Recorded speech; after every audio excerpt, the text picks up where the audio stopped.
And we're back with awesome Peter Thorn here in Berlin, who's been kind enough to show us around his rig. And knowing Peter, I was getting ready for enormous amounts of gear, which I've witnessed firsthand many times. Good mix of boutique and kind of normal stuff, and old and new, and big boats of guitars. And little did I know we were in here on this one.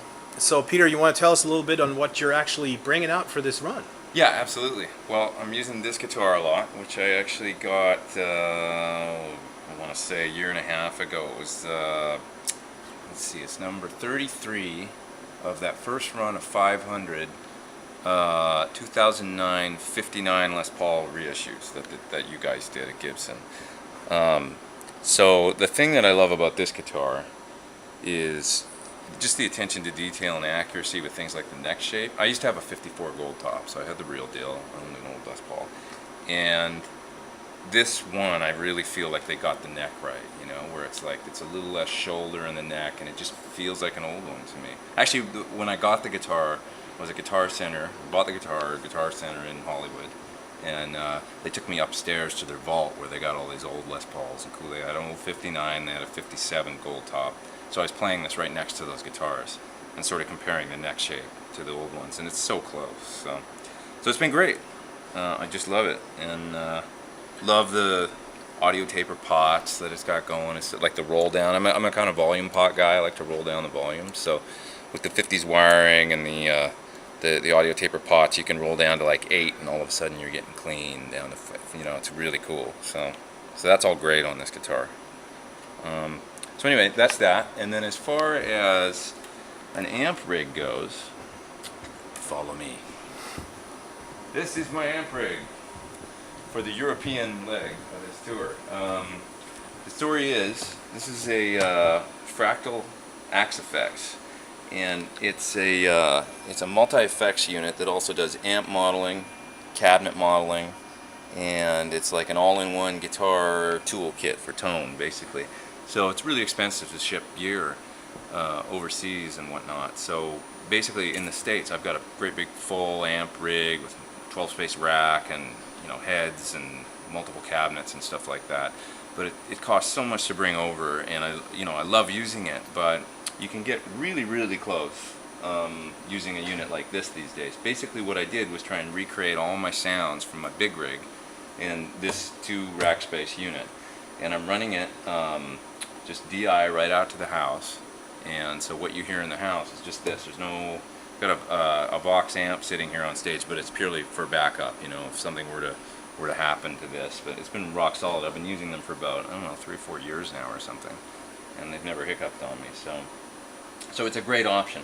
A lot of people think, do I want to use a unit like this and sell all my amps, or am I just going to be an amp guy, a purist? To me it's like this just is a addition to my whole arsenal of stuff. I got a lot of amps, and I love tube amps, and I love real speakers and moving air and cabinets and all that, but sometimes it's just not practical. So when it's not practical, I feel completely comfortable using this. And people have been nothing but complimentary about the tone. We did a bunch of TV shows leading up to coming over here to Europe. We did The View and The Tonight Show and Oprah and like all these shows in the US. And John, our monitor guy, was telling us that in the sound booth where you got guys mixing the TV show and doing the sound, they're like, what is that thing he's using for guitar? That's awesome. And these are guys that like mic amps every day and hear bands every day come to the shows, and they were all blown away. So for me, it's been a great success and a really cool experiment that worked out. I had anxiety about it, whether or not it was going to be like, this is gonna happen, or and sound good. But at the end of the day, it's worked out really well.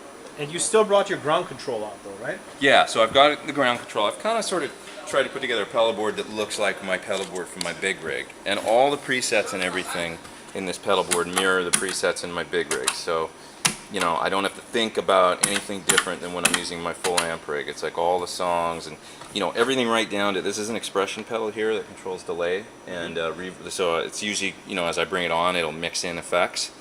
And this is a volume pedal. It's the same layout as my big board. I've got the exact same thing. So I'm also using the new G50 wireless from Line 6, which is awesome because it operates up in the 2.4 gigahertz range. You can use it in Europe, the US. It doesn't get any interference or any problems, so that's really cool. And I've got the new TC Polytune, which is incredible. So you've retired your TC G system, or you're just not using it on this rig? Just not using it. I still have a pedal board built with the G system at home and whatnot, but yeah, I've just, you know, I mean, you know me, I'm always like switching it up. So. Yeah, that's cool. But I'm really stoked with TC's a great company. I use the Nova system a lot and stuff still at home. But yeah, for now I've kind of gone this route, and I'm really happy. Cool. It's just All right, good. So in a minute, we'll be back with Peter Thorn talking about some of the other exciting guitars he has at home and his plans for the immediate and more distant future.